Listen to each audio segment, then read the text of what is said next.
এখন যেটা পড়তে হবে সেটা হচ্ছে তোমাদের বলেছিলাম রিসেন্ট কিছু পেপার আছে টেকনিক্যাল টেক্সটাইলের, ঠিক আছে? তো রিসেন্ট যে টেকনিক্যাল টেক্সটাইলের যে পেপারগুলো আছে সেগুলো নিয়ে আমাদের একটু পড়াশোনা করতে হবে। তো টেকনিক্যাল টেক্সটাইল নিয়ে গবেষণা চলমান, তো আমাদের একটু জানা দরকার যে আসলে রিসার্চ পেপার কী, রিভিউ পেপার কী, এগুলো কীভাবে লেখা হয় বা হ্যান্ডবুকগুলো কীভাবে লিখছে এগুলো সম্পর্কে একটু ধারণা থাকা উচিত আসলে। এখন আসো, যেহেতু আমরা একটু ক্লাস শুরু করবো তার আগে একটু জানে নেই, সেটা হচ্ছে কি এটা সম্পর্কে তোমাদের ধারণা আছে কিনা জানি না। রিসার্চ পেপার আর হচ্ছে রিভিউ পেপার, হ্যাঁ, আরেকটা হচ্ছে রিভিউ পেপার। রিভিউ পেপার, আচ্ছা, এই দুটোর মধ্যে একটা পার্থক্য আছে, জানো তো নাকি? কি পার্থক্য বলো তো? রিসার্চ পেপার হচ্ছে আমি নিজের হচ্ছে একটা মানে ইনভেন্টরের মতো, যে আমি এটা নিজে রাইট রিসার্চ করে একটা নতুন কিছু একটা মানে ধারণা দিলাম। রাইট রিভিউ পেপার হচ্ছে রিসার্চ পেপারের বেসিসে হচ্ছে আমি এটা কি পড়ে কি বুঝলাম, হ্যাঁ, সেটার একটা ওভারভিউ। অন্য মানুষের কমেন্টগুলো আমি বের করব রিভিউ পেপারে এরকম কোনো কিছু। রিসার্চ পেপারটা হয়েছে, রিভিউ পেপারটা হয় নাই। রিভিউ পেপারটা হচ্ছে ধরো এরকম একটা টাইটেল আছে, হ্যাঁ, টাইটেল তো থাকেই, an overview of smart textile. Smart textile ধরো a comprehensive review, comprehensive review, ঠিক আছে? ধরো এরকম একটা টপিক আছে, ঠিক আছে? এটা নিয়ে তো অনেকগুলো রিসার্চ, এটা নিয়ে অনেকগুলো হচ্ছে রিভিউ পেপার লেখা আছে, বুঝছো? তো এটা নিয়ে লিখছে, এখন তুমি এই টপিকেই তুমি একটা রিভিউ পেপার লিখবা, তখন তোমার কাজ কি থাকবে? ধরো এই রিলেটেড অনেকগুলো পেপার আছে, তো তোমার কাজ থাকবে যে এই রিলেটেড ধরো 10 থেকে 15টা, হ্যাঁ, 10 থেকে 15টা পেপার তোমরা কি করবা? ডাউনলোড করবা, ঠিক আছে? ডাউনলোড করার পরে এখন ধরো রিভিউ পেপার লেখার নিয়মটা কি? সেম জিনিসগুলোই থাকবে বাট একটু আলাদা করে লিখতে হবে। ধরো তুমি একটা টেবিল লিখছো এরকম, ধরো কোনো একটা পেপারে টেবিল এরকমভাবে দেওয়া আছে, হ্যাঁ, ইয়ান ফেব্রিক, ঠিক আছে? ধরো এইভাবে টেবিলটা আছে। তো রিভিউ পেপারের ক্ষেত্রে যেটা হয়, তুমি এখন এই জিনিসটাকে জাস্ট ঘোরায় লিখবা, মানে কি থাকবে? সেম জিনিসটাই থাকবে, তুমি কি করবা? যেহেতু ওরা উপর নিচ লিখছে, তুমি কি করবা? এভাবে লিখবা, হ্যাঁ,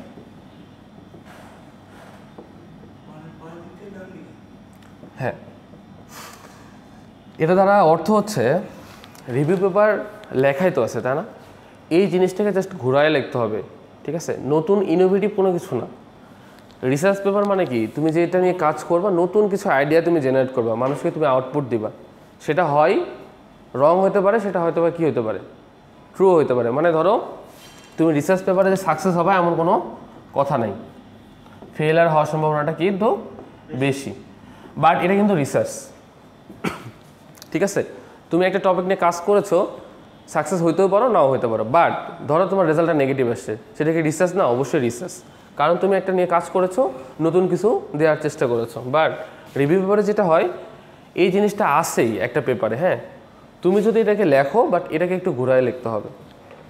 ধরো র ম্যাটেরিয়ালের পর ফাইবার, ফাইবারের পরে ইয়ান, কিন্তু কি এভাবে লিখতে পারবো র ম্যাটেরিয়ালের পরে ইয়ান তারপর ফাইবার? কারণ হচ্ছে কি আমাদের ফ্লোচার্ট তো এরকমই, র ম্যাটেরিয়াল তারপর ফাইবার তারপর ইয়ান। তো এই জিনিসটাকে ওরা উপর নিচ লিখেছিল, তা তোমরা কি করবা? বাম ডান করে লিখলা, চেঞ্জ করতে হবে। আরেকটা জিনিস কি, যা কিছুই লেখো না কেন, কারণ হচ্ছে আমরা কি ক্রেডিট দেই না, তাই না? ক্রেডিট বলে না যে কোনো কিছু কারো থেকে নিলে ক্রেডিট দেওয়াকে বলে। তো রিসার্চ আর রিভিউ পেপারে একটা জিনিস আছে, সেটা হচ্ছে রেফারেন্স, সেটা হচ্ছে রেফারেন্স, হ্যাঁ। এই রেফারেন্সটা কী করা হয়? রেফারেন্সের কাজ কি? অর্থাৎ ধরো কোনো একটা পেপার থেকে তুমি একটা লাইন নিছো, এই লাইনটার ক্রেডিট দেওয়া, যে এই লাইনটা অমুক, ঠিক আছে, এই লাইনটা অমুক, মানে এভাবে মানে যে পেপারটা লেখে তারা কিন্তু কষ্ট হয়, তাই না? তো দিন শেষে যদি ক্রেডিট পায় সবারই ভালো লাগে। তো রেফারেন্স দেওয়ার অর্থ হচ্ছে ক্রেডিট দেওয়া। এখন যদি তুমি রেফারেন্স না দাও, ধরা খাবা কোথায়?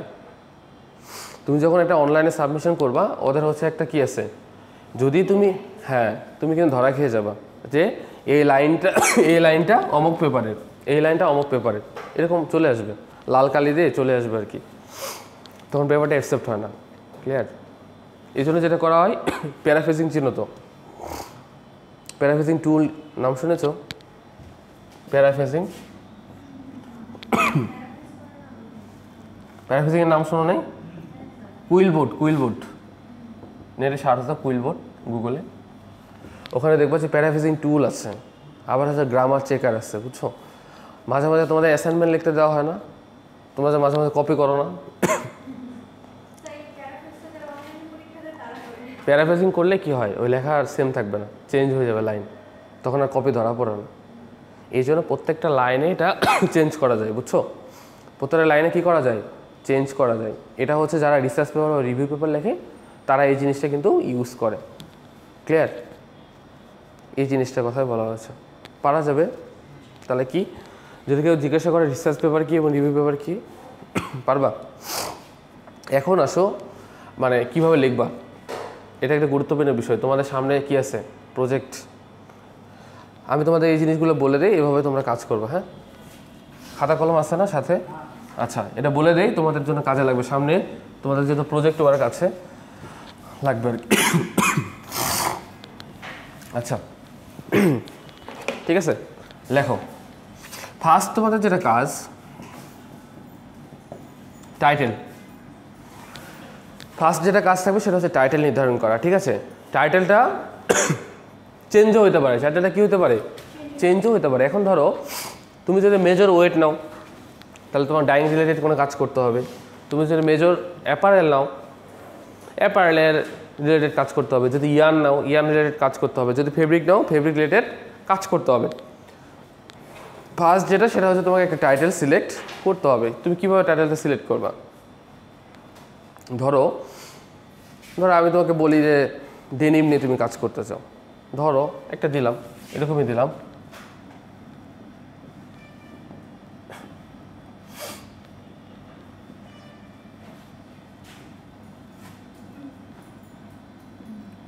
ডেনিম ফেব্রিক অ্যাপারেলনেস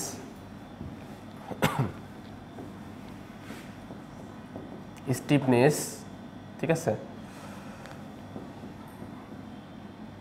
স্টেন, ধরো এরকম একটা আমি নাম দিয়ে দিলাম। হ্যাঁ, ঠিক আছে, কি বললাম? Denim fabric appearance, stiffness, stain and overview. হ্যাঁ, এখন কি করতে হবে তোমাকে? এই টাইটেলটা তো সিলেক্ট করলাম। তোমার ফার্স্ট অফ অল কাজ হচ্ছে ডেনিম ফেব্রিক নিয়ে কাজ করা। ডেনিম মানে তো চিনো, মানে আমাদের জিন্স কাপড়, যেটা জিন্সের প্যান্ট। তো জিন্সের হচ্ছে অনেকগুলো, যেমন আমাদের কী কাপড় আছে, ওয়ার্প আছে, ওয়েবটা আছে, এরকম আছে না, রিপ আছে, ইন্টারলক আছে, বিভিন্ন কাপড় আছে। তো আমাদের এখন যেটা কাজ হয়, আমরা যখন বই লিখতে দিই, দেখা যায় যে হিউজ 200 থেকে 300 পেজের বই রেডি করে ফেলছে। তো এত দরকার নাই, আমাদের জাস্ট এই জিনিসগুলো থাকলেই হয়। যেমন টাইটেল তো থাকবেই, তারপর থাকবে হচ্ছে অ্যাবস্ট্রাক্ট, তোমাদের বলি কিওয়ার্ড, তারপর এক একটা করে বুঝাই দেবো। হ্যাঁ, ইন্ট্রোডাকশন,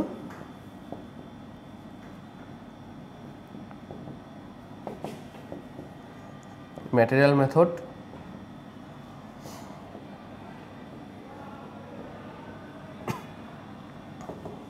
রেজাল্টেন্ট ডিসকাশন,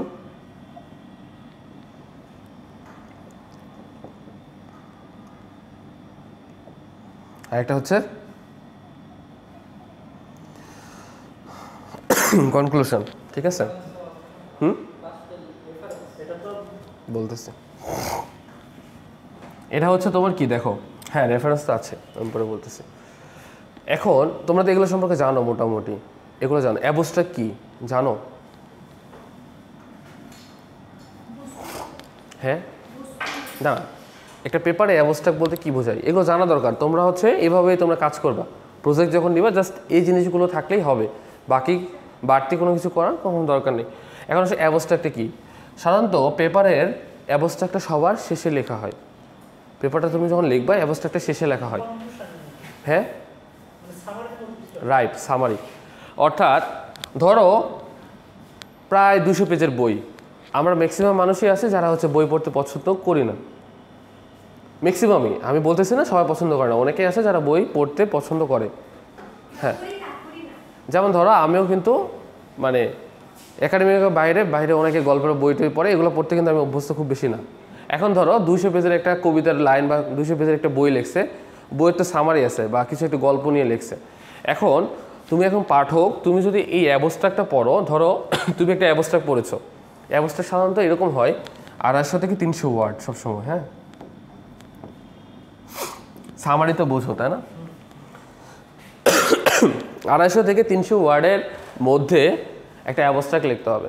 অর্থাৎ এই অ্যাবস্ট্রাক্ট দেখলে তুমি বুঝতে পারবা যে হচ্ছে এখানে কি কি বিষয় আছে, কি কি টপিক আছে।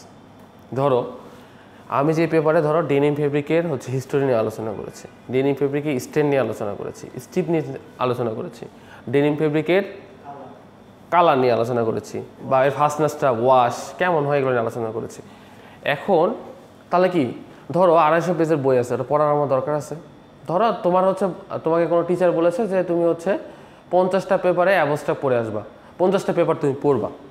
ধরো আমি এই একটা পেপার তোমাকে পড়তে দিলাম, আসলে তোমাকে ক্লাসে জিজ্ঞাসা করলাম এই পেপারটার অ্যাবস্ট্রাক্ট বলেন, এটা কিন্তু মনে রাখার সুবিধা। এখন যদি তোমাকে আমি বলি এই পুরো পেপারে কি কি আছে বলেন, সম্ভব? সম্ভব না। কিন্তু এই জন্য যেটা করা হয় যে অ্যাবস্ট্রাক্টটা হচ্ছে 200 থেকে 250 থেকে 300 ওয়ার্ডের মধ্যে লেখা হয়, যেন এটা দেখলে খুব সহজে বলা যায় যে একটা পেপারের মধ্যে কোন কোন টপিকগুলো আছে, সেটা হচ্ছে অ্যাবস্ট্রাক্ট। ক্লিয়ার? তো এখন তুমি অ্যাবস্ট্রাক্টটা আগে যদি লেখো সমস্যা নেই, বাট নিচের টপিকগুলো ক্লিয়ার করে অ্যাবস্ট্রাক্ট লেখাটা বেটার, যে তুমি কি কি আলোচনা করেছো সেটা উপরে তুমি লিখে দিবা। এখন কিওয়ার্ড কি? কিওয়ার্ড বলতে হচ্ছে মানে আমার এখানে মেইন টপিক Right. মেইন টপিকগুলো না, মেইন ওয়ার্ড।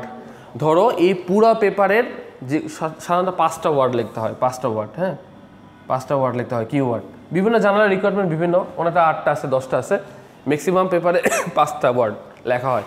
এখন কি লিখবা কিওয়ার্ড, এটা একটা গুরুত্বপূর্ণ বিষয় না? কি লিখবা কিওয়ার্ড? এটা লিখবা হচ্ছে ধরো তুমি যে পেপারটা লিখলা এই পেপারের মধ্যে কিছু আননোন ওয়ার্ড থাকতে পারে, সেই আননোন ওয়ার্ডগুলো কিওয়ার্ড হিসেবে ইউজ করলাম। ধরো তুমি কোনো কিছুর মিনিংটা জানো না, ধরো তুমি নতুন জানছো, সেটাই হতে পারে কিওয়ার্ড। জানো তুমি যেহেতু জানো না, তারা ম্যাক্সিমাম মানুষই এটা জানে না, তাহলে তুমি যেহেতু জানলা এটা তুমি দিলা পেপার ইউজ করলা, যেন আমি পড়লে আমি এই কিওয়ার্ডটা জানতে পারি। এভাবে 5টা দিবা। এটা হচ্ছে এমন হতে পারে আননোনও নাও হতে পারে, নোনও হতে পারে, কিন্তু 5টা দিতে হবে। ইন্ট্রোডাকশন, এই ইন্ট্রোডাকশনে কি লিখবা বলো? ইন্ট্রোডাকশনে কি লেখা যেতে পারে? যে টপিকটা আছে ওটা নিয়ে একটু ওটার ভূমিকা দিব আর কি, এটা কেন হইছে কি কারণে। রাইট। ধরো ডেনিম ফেব্রিক নিয়ে তুমি কথা বলবা, ডেনিম ফেব্রিক কি, কেন ইউজ করা হয়, ডেনিম ফেব্রিক হিস্টোরিগুলো কী কী, কীভাবে আসছে ডেনিম ফেব্রিক। সামারি বলতে এখানে ইন্ট্রোডাকশনে আরও অনেক কিছু ডিটেলস আলোচনা করা লাগে। ডিটেলস বলতে পুরো ওরকমভাবে ডিটেলস না, কিন্তু মোটামুটি একটি সামারাইজেশন যেন আসে, ওরকম ওভারঅল একটা ধারণা যেন আসে ইন্ট্রোডাকশনে। তারপরে ম্যাটেরিয়াল অ্যান্ড মেথড। ধরো স্টিফনেস টেস্টার আছে, স্ট্রেন কীভাবে টেস্ট করে, অ্যাপিয়ারেন্স কীভাবে টেস্ট করে, অনেকগুলো টেস্টার আছে। যেমন হচ্ছে কি টেনশিয়াল স্ট্রেনের নাম শুনেছো মনে হয়, টেনশিয়াল স্ট্রেন। টেনশিয়াল স্ট্রেনে কী করা হয় বলো তো? ওটা কীভাবে করা হয় জানো তো? জানো? ফোর্স অ্যাপ্লাই করে কাপড়টা যখন দেওয়া হয় কত ফোর্সে কাপড়টা ছিঁড়ে যায়, কাপড়টা দিলে ফেটে যায় কাপড়টা, বুঝছো? এখন কত প্রেশার প্রয়োগ করা হয়েছে, কত প্রেশার নিতে পারবে। টেনশিয়াল স্ট্রেন তো এমনি এমনি দেওয়া হয় না, অর্থাৎ যখন মেশিনের মধ্যে ঢোকানো হয় একটা প্রেশার দেওয়া হয়, ওই প্রেশারে দেওয়ার পর কাপড়টা হচ্ছে ফেটে যায়। তো কত প্রেশারে কাপড়টা ফেটে গেল, এখন ওরভাবেই কাপড়টা তৈরি করা হয় যে এতটুকু লোড এই কাপড়টা নিতে পারবে বা এই স্ট্যান্ডটুকু নিতে পারবে। মাঝে মাঝে দেখো না কিছু কাপড় আছে টানলেই ছিঁড়ে যায়, কেন বলো তো? ওর স্ট্যান্ডটা কমে যায়, কম। এভাবে টেস্টগুলো করা হয়, বুঝেছো? তাহলে দেখো কি কি ম্যাটেরিয়াল তুমি ইউজ করবা, হ্যাঁ কি কি ম্যাটেরিয়াল তুমি ইউজ করলা এগুলো লিখবা, আর কি কি মেথড তুমি ইউজ করবা সেগুলো লিখে দিবা। বাড়তি কোনো কথা লেখার দরকার নেই। তোমরা মাঝে মাঝে দেখি যে বই করতে গেলে কপি করো, কপি করার কোনো প্রয়োজন নেই। তুমি যে কাজ করবে সেটাই লিখবা। যদি 15 পেজ হয় 15 পেজেই বই বানাবা, যদি 20 পেজ হয় 20 পেজ। এখন জানি না তোমরা মেজর কী নিবা, যদি আমার মেজর হয় আমি এভাবেই করাই, আমি এভাবেই বই নেই। আমি 200-300 পেজ আমি করাই না, লেখাই না, বুঝছো? যা কাজ করবে তাই লিখবে, শেষ। কপি করার কোনো দরকার নেই। তারপর আসলে রেজাল্ট অ্যান্ড ডিসকাশন। এখানে একটু গুরুত্বপূর্ণ যে জিনিসটা তোমাদের করার কথা বলেছিলাম, তোমাদের কিছু মানে যেমন এক্সেলে কাজ শিখতে বলছিলাম, ওয়ার্ডে কাজ শিখতে বলছিলাম, এগুলো বলছিলাম না? হ্যাঁ। এখন ধরো রেজাল্ট অ্যান্ড ডিসকাশনের ক্ষেত্রে করতে গেলে কী হয়, তুমি তো মনে করো ডেনিমের অনেকগুলো ফেব্রিক নিয়ে আলোচনা করলাম। ধরো অনেকগুলো, যেমন ধরো বিভিন্ন ভেরিয়েশন হতে পারে, 10 গ্রাম 15 গ্রাম 20 গ্রাম এভাবে নিয়ে ভেরিয়েশন তো করবা। তো ভেরিয়েশন করতে গেলে তো বিভিন্ন টেস্ট করার সময় বিভিন্ন ধরনের ভেরিয়েশন আসবে বা রেজাল্ট আসবে। তো যেটা করবা সেটা হচ্ছে প্রত্যেকটারই ছবি তো নিবাই, প্লাস হচ্ছে গ্রাফ করার চেষ্টা করবা। যে ভ্যালুগুলো যেমন ধরো টেবিলে একটা ভ্যালু নিবা 1 2 ধরো 1 2 3 ধরো এটা 4 5 6 এরকমভাবে হ্যাঁ ভ্যালু, তখন কী হবে, তখন এরকমভাবে গ্রাফ দেখানো যাবে। হ্যাঁ গ্রাফগুলো দিয়ে কী করতে হবে, ওই যে দেখালা যে 3 গ্রামের জন্য এত হতে পারে, 4 গ্রামের জন্য 5 গ্রামের জন্য এরকম হতে পারে, ওটা ডিসকাশন করবা। মানে গ্রাফিক্যাল রিপ্রেজেন্ট সবসময় দরকার হয়, মানে একটা মানুষ যেন গ্রাফ দেখলে বুঝতে পারে যে কয়টা তুমি স্যাম্পল নিছো এই স্যাম্পলগুলো কী হয়েছে, বাড়ছে নাকি কমছে, নাকি আবারও বাড়ছে নাকি কমছে। এরকমই তো আমরা যখন কোনো কিছু টেস্ট করি কী হয়, এরকমই তো হয়, কোনো সময় বাড়বে কমবে কমবে বাড়বে, বাট আমরা দেখার চেষ্টা করি কোনটা স্ট্যান্ডার্ড। তো এইভাবে তোমরা হচ্ছে কী করবা, রেজাল্ট অ্যান্ড ডিসকাশনগুলো করার চেষ্টা করবা। তাহলে ধরো বাড়তি কোনো লেখার দরকার আছে, বাকি আদার্স যে আমরা কপি করি আনে বসায় দিই ওগুলো কোনো দরকার আছে, কোনো দরকার নেই। কনক্লুশনে যেটা থাকে সেটা হচ্ছে এই যে পরীক্ষা করা হলো এই পরীক্ষার মানে একদমই রেজাল্ট শর্টে লিখে দিতে হবে যে তুমি কি রেজাল্টটা পাইলা, ঠিক আছে। এখন ধরো এই কাজটা করতে গিয়ে তোমার কি করা হয়েছে, অনেক মানুষের তোমার সাহায্য নিতে হয়েছে, মানে অনেক অথর যারা পেপার লেখে তাদের কি বলা হয় জানো তো, জানো সবসময় মনে রাখবা যারা ফার্স্ট অথর থাকে, হ্যাঁ ফার্স্ট অথর থাকে তাদের ভ্যালু কিন্তু বেশি। অথর দুই ধরনের জানো, একটা হচ্ছে এমনি অথর বলে, আরেকটাকে বলা হয় করসপন্ডিং অথর। এটা মানে কি জানো তো, করসপন্ডিং অথর মাঝে মাঝে দেখো না, মাঝে মাঝে দেখো না বলে করসপন্ডিং রিপোর্টার। পেপারের ক্ষেত্রে যেটা হয় করসপন্ডিং অথর মানে হচ্ছে এটা একটা খুব ভ্যালুয়েবল পোস্ট আর কি বলা হয়। মাঝে মাঝে বলা হয় না যে ডিপার্টমেন্টের কি যারা হেড থাকে তারা কি খুব পাওয়ারফুল, তাই না। তো এরকমই যে পেপারের ক্ষেত্রে অথর যে থাকে, ধরো যারা ফার্স্ট অথর থাকে মোটামুটি যখন এটা তোমার হচ্ছে সাবমিট করা হয় তখন ধরে নেওয়া হয় যারা ফার্স্ট অথর হয় তারা বেশি কাজ করছে এই পেপারে, মানে ওর ভ্যালুটা একটু বেশি। করসপন্ডিং অথরের কাজ কি, করসপন্ডিং অথর আবার হচ্ছে ওই ফার্স্ট অথরের থেকে আবার বেশি হলো করসপন্ডিং অথরকে ধরা হয়। কেন ধরা হয় সেটা হচ্ছে কি দেখো, এই পেপারটা ধরো এই পেপারটা লেখার পর তো তুমি একটা জার্নালে কী করবা, সাবমিট করবা ইন্টারন্যাশনালি পাবলিশ করার জন্য। পেপারটা তো একবারে গ্রহণ করা হয় না, বিভিন্ন ধরনের ধাপ। ধরো জমা দেওয়ার পর প্রথমে বলবে আপনার ল্যাঙ্গুয়েজ ঠিক নেই, ল্যাঙ্গুয়েজ ঠিক করেন, বা পেপারে কিছু জার্নালের রিকোয়ারমেন্ট আছে যে এই ওয়ার্ডটা এভাবে লিখতে হবে। ধরো আমরা কি ইউজ করি, টাইমস নিউ রোমান্স আছে তাই না, রোমান আছে কি না, তারপর কি আছে বলো তো, ক্যালিবেরি। ধরো পেপারে বলেছে তোমাদের যে জার্নালে তুমি দিবা, জার্নালের নাম তো জানো, কিছু জার্নালের নাম বলতে পারবা, টেক্সটাইল টুডেতে এগুলো তো হচ্ছে এমনি পাবলিশার। কিছু ইন্টারন্যাশনাল জার্নালের নাম জানো যেগুলো হচ্ছে দরকার, বলতে পারো। আচ্ছা লেখো textile and leather review, textile and leather review. এই জার্নালটাতে বাংলাদেশের জন্য কোনো টাকা লাগে না, তুমি যদি পেপারটা দাও কখনো তোমার টাকা লাগবে না, কিন্তু ইন্টারন্যাশনালি পাবলিশ করতে গেলে কিন্তু অনেক টাকার প্রয়োজন হয়, বুঝছো। Textile and leather review, clear. তারপরে দেখো 2 নম্বরটা আছে কি, এলসিভার, এটা কিন্তু কি। 3 নম্বরটা আছে স্পিনজার, এগুলো হচ্ছে পাবলিশার, স্পিনজার, এলসিভার, স্পিনজার। তাহলে জার্নাল অফ টেক্সটাইল ম্যানেজমেন্ট, এরকম অসংখ্য কি আছে জার্নাল আছে, বুঝছো। তারপর আরেকটা তোমরা নাম শুনে থাকবা, হেলিয়ন, নাম শুনছো কখনো, নাম শুনছো না। এগুলো যতগুলো নাম লিখলাম, আমাদের 4 ধরনের কোয়ার্টার আছে, কি বলা হয় 4 ধরনের কোয়ার্টার। পাবলিশ যখন হয় তখন এরকম বলা হয় Q1, Q2, Q3, Q4। এগুলো হলো পেপারের কোয়ালিটি। মানুষ বলে না Q1 জার্নালে পেপার পাবলিশ করে, Q1 মানে সব থেকে বেস্ট, Q2 তার থেকে একটু কম, তার থেকে কিন্তু Q1 যেগুলো জার্নালের পেপার সেগুলো সবসময় কী হয় বেস্ট। আমরা যে দেশের বাইরে যেতে চাই স্কলারশিপের জন্য সবথেকে গুরুত্বপূর্ণ যেটা সেটা হচ্ছে এই যে পেপার যে পাবলিশ করা হয় Q1, Q2, Q3 এগুলোর উপর পেপার কি চেক করা হয় যে কোন জার্নালে আমার পেপার আছে, Q1 নাকি Q2, ঠিক আছে। এগুলোতে ভ্যালু দেওয়া হয় যে না এই রিসার্চ সম্পর্কে অনেক ভালো আইডিয়া আছে, এই জন্য কিন্তু Q1 এ পেপারটা সাবমিট করা হয়েছে, ক্লিয়ার।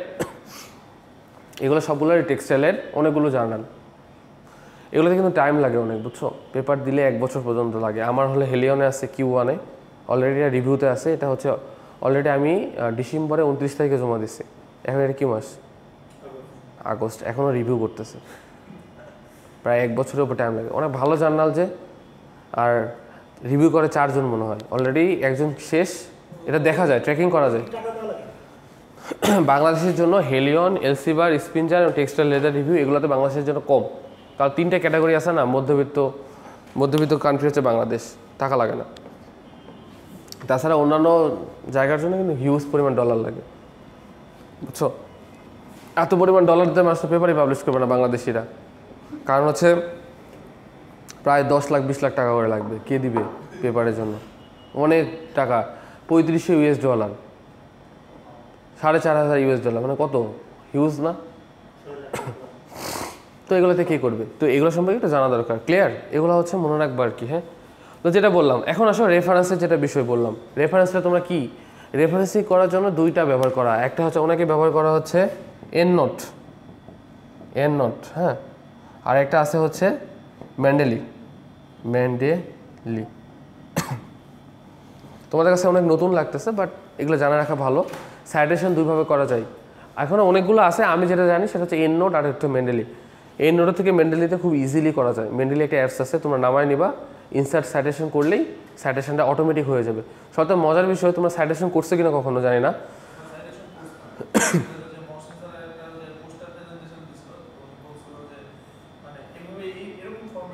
রাইট?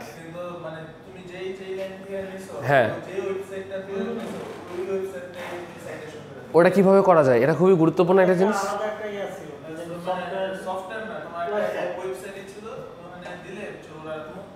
দেখো বলি, সাইটেশনটা এরকম, দেখো ম্যান্ডেলি, হ্যাঁ, ম্যান্ডেলি অ্যাপস দিয়ে তোমার হচ্ছে ইনসার্ট সাইটেশন আছে ওখানে। ধরো সবসময় সাইটেশন করতে হয় কোথায় বলো তো?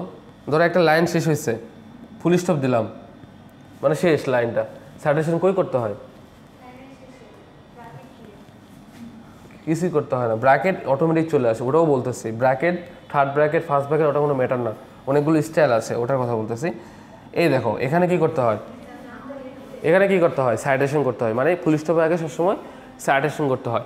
এখন দেখবা কিছু কিছু সাইটেশনে দেখবা থার্ড ব্র্যাকেট, কিছু কিছু ব্র্যাকেটে দেখবা এমনি নাম, কোনো জায়গায় দেখবা ফার্স্ট ব্র্যাকেট, কোনো জায়গায় দেখবা সেকেন্ড ব্র্যাকেট। এগুলো হচ্ছে স্টাইল। ধরো এপিএ একটা স্টাইল, এপিএ, তারপর IEEE এরকম হচ্ছে স্টাইল আছে। ভ্যানকোভার একটা স্টাইল, ভ্যানকোভারের ক্ষেত্রে কী হয়, ভ্যানকোভারে সরাসরি কী উঠবে, নাম্বার উঠবে। IEEE কী হবে, থার্ড ব্র্যাকেট হয়ে যাবে, এরকম অটোমেটিক এরকম কী হবে, থার্ড ব্র্যাকেট হবে, এরকম, বুঝছো?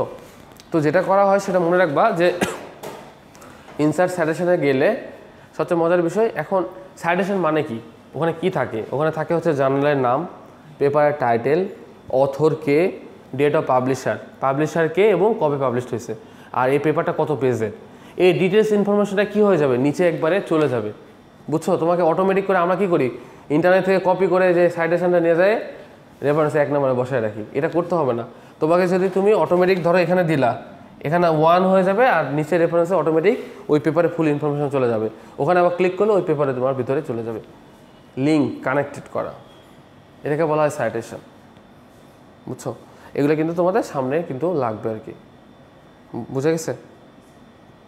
আর কোনো প্রশ্ন আছে বলেন?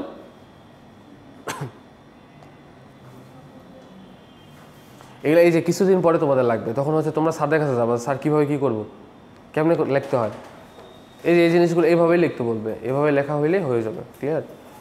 সো এগুলো নিয়ে হেজিটেশন। এখন দেখো আমরা যেটা পড়াশোনা ছিলাম সেটা হচ্ছে এই রিলেটেড তোমরা কিছু পেপার ডাউনলোড করবে। হ্যাঁ, এই পেপার, হ্যাঁ আমি দিয়ে দিচ্ছি।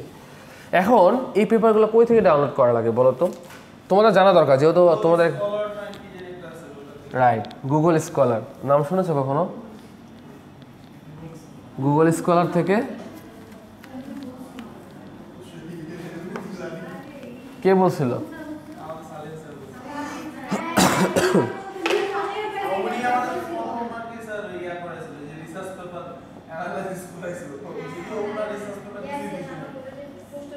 গুগল স্কলারে যাবা, যারা ইন্টারন্যাশনালি যাদের পেপার আছে তাদের কিন্তু প্রোফাইল আছে। যেমন আমার নাম সার্চ দেবা, তোমরা ইন্টারন্যাশনালি পেয়ে যাবে। আমার র্যাঙ্কিং সহ আমার কত র্যাঙ্কিং পুরো বিশ্বের মধ্যে, ওই র্যাঙ্কিংটাও চলে আসবে।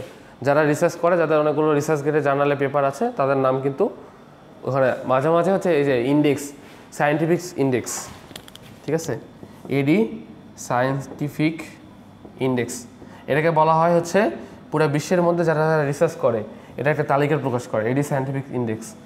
যাদের পেপারগুলো ভালো, মোটামুটি জার্নাল লেভেলে ভালো লেভেলের, তাদের নাম কিন্তু এটা চলে আসে, ইন্টারন্যাশনাল পাবলিশ করে। আনফর্চুনেটলি আমার নামও এবার ছিল আর কি এডি সায়েন্টিফিক ইন্ডেক্সে। দেখার পর আমি দেখি নাই, আমার এক জুনিয়র দেখার পরে বলছে যে ভাই এখানে দেখলাম যে আপনার এডি সায়েন্টিফিক ইন্ডেক্সে আপনার নাম। পরে হ্যাঁ, আনফর্চুনেটলি না, আমি আসলে আশা করি না যে আমার এটা, কারণ হচ্ছে আমার কিছু পেপার আছে যেগুলোতে হিউজ পরিমাণে রিড হয়েছে এখন পর্যন্ত, মানে ভালো ভালো মানে যারা পেপার লেখে তাদের থেকেও আমার পেপারে রিড অনেক বেশি। কারণ হচ্ছে আমার একটা পেপারে অলমোস্ট 11,000 রিড আছে, কারণ এগুলো পেপারে তো মানুষ পড়ে না, সেখানে 11,000 রিড, তার মধ্যে দেশের বাইরের মানুষজনই বেশি পড়ছে, বাংলাদেশেও আছে অনেক। তো এগুলো কিছু থাকার কারণে আমার হচ্ছে নামটা আসছে আর কি। আর আমার সাইটেশনও অনেক, অলমোস্ট 37 সাইটেশন গুগলে। 37 মানে কি, তোমার 50টা সাইটেশন মানে ওকে ভালো একটা বিজ্ঞানে ধরে নেওয়া হয়, 100টা সাইটেশন মানে অনেক বড় বিজ্ঞানী, সেখানে অলমোস্ট 37। আমি তো বেশি দিন ধরে রিসার্চ করি না বা পেপার লেখার টাইমও নাই, যে করে করছে। হ্যাঁ, তুমি ধরো আমার যে রিসার্চ গেট অ্যাকাউন্ট আছে, ধরো আমার যে 9টা পেপার দেওয়া আছে সায়েন্টিফিক একে রিসার্চ গেটে, যে পেপার থেকে মানে করা হবে কোন লাইনটা নিচ্ছে ওই লাইনটাও আসে যে 1 more সাইটেশন ফ্রম ইউর অমুক পেপার, পেপারে গেলে দেখবা যে কোন লাইনটা নিচ্ছে ওই লাইনটাও আসে, কে সাইটেশন করছে ওটাও আসে। এটা কিন্তু অনেক ভালো, বুঝছো, দরকার আছে। যারা টিচার হতে চাও তাদের জন্য দরকার, যারা দেশের বাইরে যেতে চাও তাদের জন্য দরকার, টিচার আর হচ্ছে দেশের বাইরের জন্য যেতে চাও তাদের জন্য দরকার, বুঝছো। কাজ করবা এমনি নাম চলে আসবে, ঠিক আছে। হ্যাঁ, আজকে আর না, কিছুই তো পড়ালাম না আজকে আর না। দেখো, আচ্ছা শেষ করে দিচ্ছি, হ্যাঁ বেশি পড়াবো না। এটা দেওয়ার উদ্দেশ্য হচ্ছে, দেখো আমি দিয়ে দিয়েছি পোর্টালে, আমি দিয়ে দিচ্ছি, নাহলে আমি এখন যাই দিব পোর্টালে। হ্যাঁ, এখন যেটা করা হবে সেটা হচ্ছে এখান থেকে আমি হচ্ছে একটা বই ডাউনলোড করেছি, এই বইয়ে হচ্ছে টেকনিক্যাল টেক্সটাইল নিয়ে লেখা আছে সব কিছু ওভারভিউ। যেহেতু তোমাদের বলেছিলাম কিছু বই নামাইতে হবে বা কিছু রিসার্চ পেপার নামাইতে হবে, এখানে মোটামুটি দেওয়া আছে, এগুলো পড়লেই হবে। হ্যাঁ, এই যে technical textile market and overview যে টপিকগুলো দেওয়া আছে এগুলো পড়তে হবে পরীক্ষার জন্য, ভালো করে দেখে নাও। হ্যাঁ, এগুলো তোমাদের কিন্তু এক একটা অধ্যায় কিন্তু চ্যাপ্টার। এই যে technical textile market and overview, এটা একটা স্লাইড। 2 নম্বরটা হচ্ছে টেকনিক্যাল ফাইবার, এটা একটা স্লাইড 2 নম্বর। এরকম 5 থেকে 7টা দিব পরীক্ষার জন্য, এগুলোই পরীক্ষা থাকবে। হ্যাঁ, তারপর দেখো technical yarn, technical fabric structure needed fabric, technical non woven fabric, হ্যাঁ, ফিনিশিং অফ টেকনিক্যাল টেক্সটাইল, এই পর্যন্ত পড়বা। হ্যাঁ, 8 পর্যন্ত, coding of technical textile. 8 number chapter পর্যন্ত পুরো যে স্লাইডটা দেওয়া আছে এটা 8 নম্বর চ্যাপ্টার পর্যন্ত পড়বা। এটা 8টা চ্যাপ্টার, ক্লিয়ার? এইগুলো পড়বা। আমি হচ্ছে সামনের দিন আমরা হচ্ছে কি করব, technical textile market and overview নিয়ে আমরা আলোচনা করব নেক্সট ক্লাসে। কালকে তো সিটি আছে, জিও টেক্সটাইলের উপর সিটি হবে আগামীকাল। হ্যাঁ, এখন আসো প্রেজেন্টেশন একটা দিতে হবে সামনের উইকে, প্রেজেন্টেশন দিতে হবে। হ্যাঁ, সামনের শনিবারে কি দিন, কয় তারিখ পরে দেখো তো?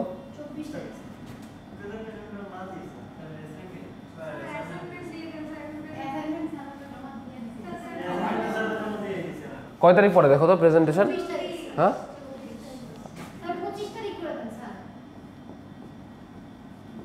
25 তারিখ। হ্যাঁ, 25 তারিখ একটা প্রেজেন্টেশন হবে, এই দিনই একটা অ্যাসাইনমেন্ট তোমরা জমা দিবা, আরেকটা দিতে হবে। হ্যাঁ,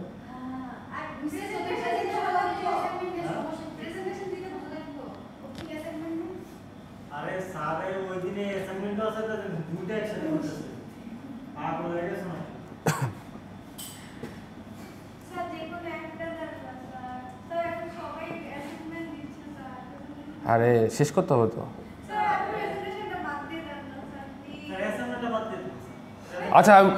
আচ্ছা ওয়েট, 25 তারিখে দেবা প্রেজেন্টেশন। হ্যাঁ, নেক্সট উইক কি বার পরে দেখো, নেক্সটে 31 হয়তো, এই তারিখে অ্যাসাইনমেন্ট দিবা, ঠিক আছে? 2টা অ্যাসাইনমেন্ট হয়ে গেল, 2টা সিটি হয়ে গেল, আর একটা হচ্ছে প্রেজেন্টেশন, শেষ। সিটিতে নাম্বার খারাপ আছে, যদি চাও সিটিকে তাহলে সিটি ক্যান্সেল করে দিচ্ছি, তাহলে হচ্ছে ওই নাম্বারের দিকে যা পাইছে তাই। রাজি?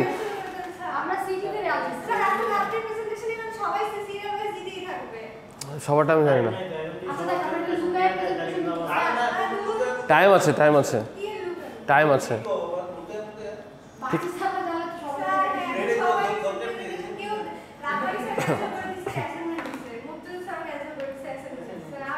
না না আমি কিছু করবো না, প্রেজেন্টেশন দিতে হবে 25 তারিখ। লাইভ মানে তবে হ্যাঁ স্লাইড, আর ওটাই তোমরা একবার আপলোড করে দিবা। কি আপলোড করব আপলোড নাই স্যার ঠিক আছে, ক্লাসে দিবেন না? তুলে নিছো? ক্লাসে দিবেন তো স্যার? আর আগামীকাল আর আগামীকাল হচ্ছে সিটি। হ্যাঁ মানে অ্যাসাইনমেন্টটা কি আমাদের মানে ওই স্লাইডটা অ্যাসাইনমেন্ট নাকি খাতায় লিখে দেবো খাতায় A4 পেপারে লিখে, না না না, জাস্ট এই market overview of technical textile একটা চ্যাপ্টারে একটা অ্যাসাইনমেন্ট দিয়ে দিবা। প্রেজেন্টেশন একই টপিকের আচ্ছা এটার উপরে দেন প্রেজেন্টেশন, যান টপিক একটাই হয়েছে, এটাই নেন, তাও খুশি থাকেন। হ্যাঁ নেন, এটাই খুশি, ঠিক আছে নেন। আচ্ছা ঠিক আছে, ক্লিয়ার, ওকে। একবার রিভিশন দেওয়া বলে দাও। আচ্ছা ভিডিওটা অফ করে দাও, ফিজিক্যালি লিখতে হবে নাকি ফিজিক্যালি